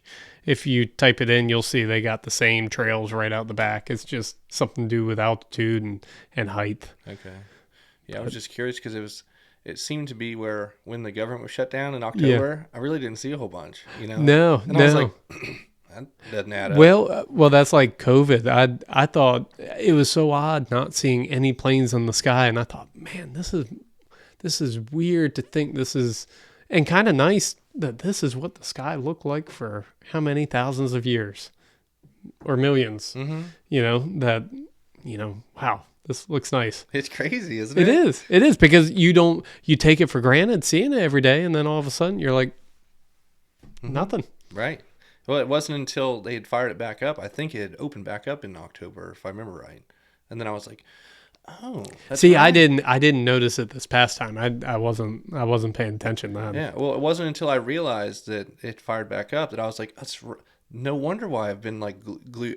It wasn't. It was an inadvertent thought though. Yeah. But it wasn't. I wasn't sitting there fixated on it either. Yeah. And I was like, well, that makes total sense. Now all of a sudden they're fired back up and they're more than ever. Yeah. So, yeah, I was just curious what you thought about it, or if you had an explanation as to what it was. I don't, and like I said, my opinion's worth a penny. So, but I do know that if you look at the old footage of bombers in World War II, or like the Enola Gay flying to drop the atomic bomb, they have the same trails. Mm-hmm. Well, I just never paid much attention to it. I mean, I'm not in that space. You know, like where you were into aviation. You're probably not into looking at rock crawlers in the mountains. Where you look up and you see, it's different spaces, different interests. So I don't know. That's interesting. I'll have to look and go back through and see. But you hear these things about chemtrails and mind control and all this stuff, and it's like I'm just curious. Well, people think we're doing that too. I mean, I've been told that, or you have some mad people come up to an airstrip when they see you doing it. I can imagine. Well, and I guess that goes into is there any kind of risk into like you being exposed to that type of thing? Probably. Airborne type thing? Yeah, I think so. I think there's a risk to it, like anything. I do know that the chemicals we use now are a lot better than what Dad's generation and the generation before that did. There was some pretty powerful stuff then that has been linked with cancer and things like that. And don't get me wrong, if there's a worm outbreak or something like that, we do have to put out some strong stuff to kill the worms to save the crop, because otherwise you're not going to, we spray a lot of vegetables too. You're not going to get any potatoes, tomatoes, anything like watermelon. It's going to decimate the crop in a couple days. Mm-hmm. So we do have to put out strong stuff for that. But even the strong stuff now is not comparable to what the stuff was back in the 60s, 70s. Yeah. And kind of my argument to the people who are mad at what we do here is like, so you would rather buy something that's not grown in the U.S., that's grown down in South America, that's using those chemicals that we outlawed back in the 80s. Right. They're still using them down there. Right. We're not. Yeah. But because it's sight unseen, you feel better about it. Mm-hmm. Yeah, that's kind of my argument to that. It makes total sense. It's not right in front of us. Yeah. Everyone wants to get mad at the thing they can see. Right. But it's just the same thing with hunting and beef and everything else. It's just that same revolving door. And that wasn't to open the can of worms toward you guys. It was just like out of curiosity. Oh no, I think no. about it as I'm driving by and farmers, it could be was a sprayer, whatever it is, a drivable one. And I'm like, man, I wonder if, because I can smell it, I'm like, I wonder if I should not be breathing this or, just out of curiosity. Probably not. Yeah, but that's with everything. You Yeah, can insert everything there. You probably shouldn't be drinking this water out of a plastic bottle. Yeah. You know what I mean? So once it freezes, that is. Oh, yeah, or sits in the sun. That's what I've heard. I don't know anymore, man. Yeah, I was just curious what that was, Can I tell you a story about a complaint we had one time? Absolutely. Get complaints every year, and I kind of, Dad taught me to, you have to handle them. You're not going to get anywhere if you try and argue. So he kind of taught me how to try and handle them, and I'm still kind of full of piss and vinegar at times, so I have a hard time doing it, especially when you're busy. Mm-hmm. And I remember I got this phone call. We were seeding down there to Pocomoke, and this woman calls. I'm in the middle of a load, and she goes, "Are you guys spraying down here in Pocomoke?" I said, "No, ma'am. We're seeding. We're putting out cover crop." well, you have been flying over my house for the last 20 minutes, and you've turned at least 8 times over my house, and you've woken my grandkids, you've got my animals up, you've got all this stuff. And then she started getting a little hot and started cussing, and I said, yes, ma'am, you're right. And there was a pause, and she goes, I am? I said, yes, you're right. And as soon as that pilot comes back, I will make sure he never flies over your house again. She goes, oh, well, thank you. Thank you. Hangs up. She never told me where she was. I had no idea where she was. Could have been any number of houses that day. Right. That's awesome. Just making them happy.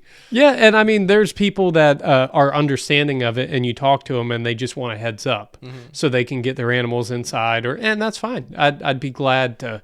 There's a lot of people that I call ahead of time to say, hey, I'm coming to spray the field right next to you.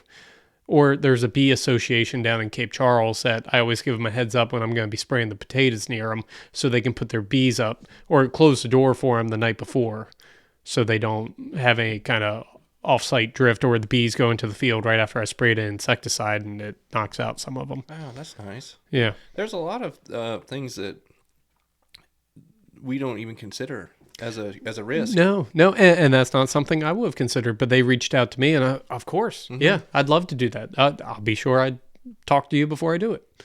That's awesome. Yeah, because I had bees too, and they're fun. Really? Yeah, I did. I don't have any right now. That's awesome. So you used to get your own honey and things? I was able to do it because you have to let them live. You have to let them build their own hive the first year, and then the second year you can harvest honey. Wow. And I was only able to do that twice. That's cool. Yeah, by call swarm. Really? Yeah, that was awesome. How do you do that? It was up in the tree, so I pulled a wagon up and I put the tallest ladder on top of it. Then I took the box up to the top of the ladder, and then I cut the swarm into the box, and hoping that I'd get the queen in there because they'll follow the queen, and I got lucky. That's awesome. Assuming you're all suited up. No. Oh, really? I was in shorts and a t-shirt. What? That's crazy. Who thinks to go mess with bees? A crop duster. I guess not much that phases you. That's crazy. Holy cow. I guess that's funny, the mindset and the things that we might do. Oh, I should have suited up. That's crazy. But I was too excited. I just saw it. I was like, oh, I got to go get it now. That's crazy. Wow. There was a time this past summer where I was in a garage, and I walked out of the garage to lock it, and I got stung in my face. Yeah. And I swatted it, and I got stung like 4 times, so I instantly jumped out of the way. Yeah. I think these were some kind of wasp or something. Yeah. React real bad. Well, yeah, it was swollen really bad, but I looked up and I saw this nest, and I saw this, giant, I think a paper wasp nest. Yeah. Like a big, I don't know, it looks like paper mache almost. Mm-hmm. And my brain's like, I'm not going anywhere near that. No. Like you're like the opposite. You're like, I'm gonna go pull it down. Only for honeybees. That's crazy. So is there? I guess there's a difference in the wasp versus bees. Yeah. Okay. Yeah. See, I don't know much about anything. I went to a couple meetings. They have a bee association over in Salisbury. I'd love to have more time to do it, but to do it right, you have to check them once a week, and the best time to check them is the middle of the day when they're out. Okay.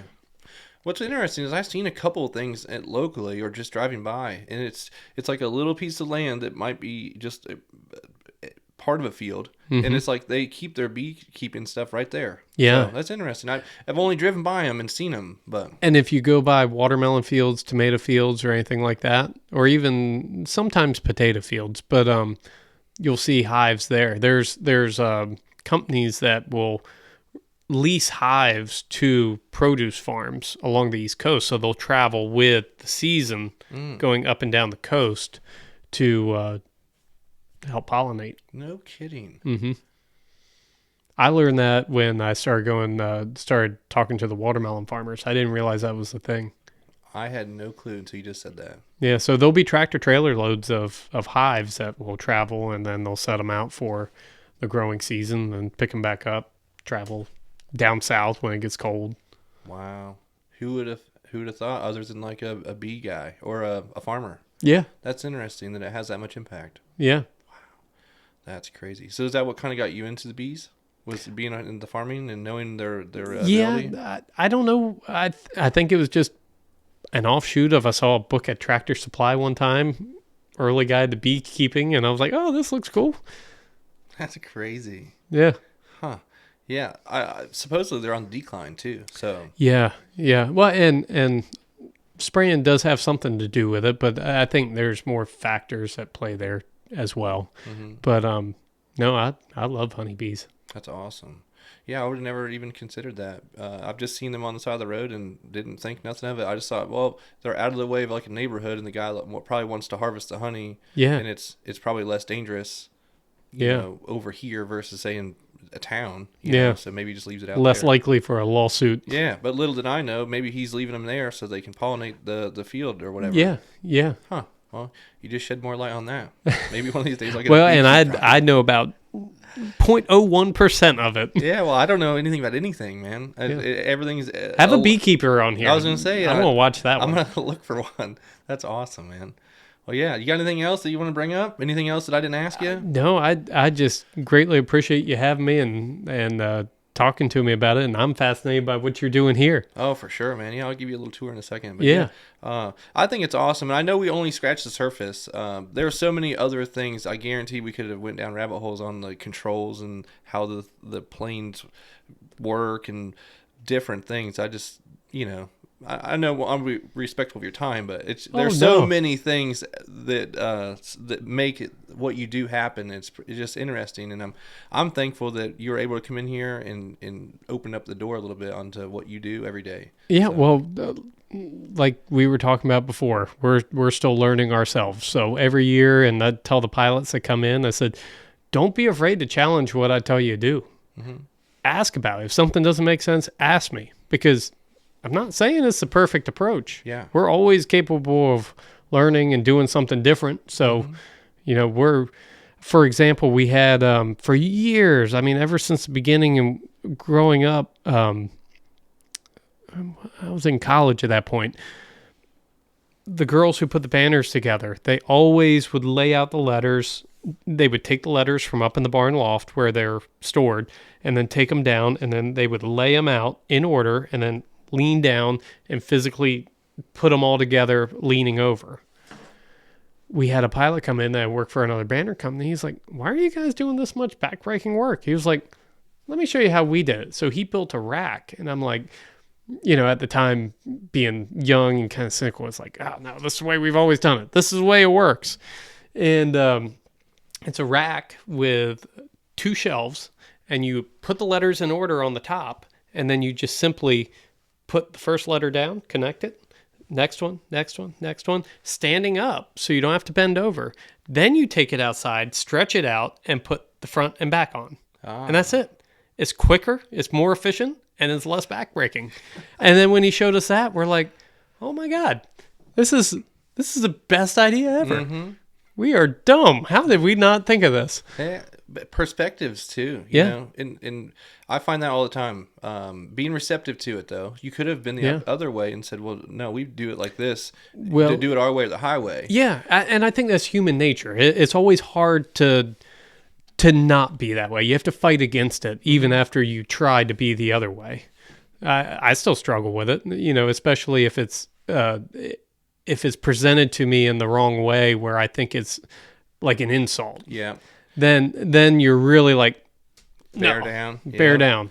I've been there too. I anymore I'm like you are, where I'll probably listen to it, even if they're younger than me or whatever, because a lot of times that might be the case where it's you know, when teach this guy, you know, it's like sometimes it's cool and it works and it's great and I'll take that advice and do it that way. Yeah. But other times I'm like, well, this is the reason why I don't do it that way. Yeah. You know, so, but collaboration, and that's what creates a bigger outcome sometimes. Yeah. So I'm all for it. That's how I think about, like, that's how we're here, you know? Yeah. Is brainstorming and different ideas and not being married to one thing. Yeah. Think outside the box. Yeah. Micromanaging seems to be kind of the worst thing. You want to, at least for us, you set your expectations. I tell them when I start flying with them, and then I let them go after we're trained. You know, I have a set of expectations here that I want you have to meet for you to be safe doing this job.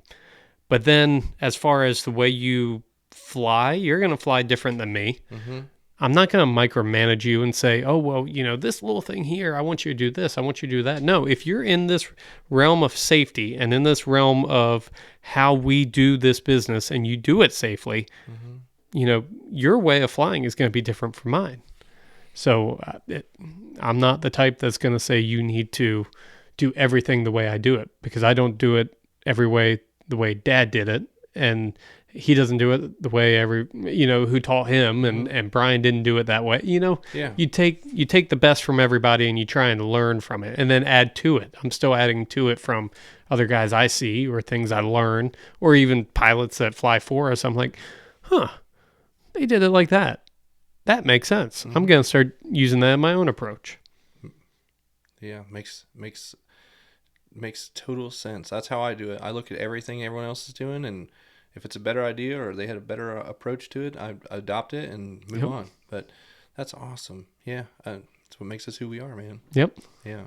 Well, we'll get out of here and wrap this thing up. But I appreciate you coming in here. Oh, And thank you for having me. I enjoyed it. shedding some light on what we do, or what you do, and bring it to everyone's attention that how cool it is. So. Well, thank you for letting us do it. We're enjoying it. Heck yeah, man. Well, we'll get you out of here. Appreciate you. Yep. Thank you.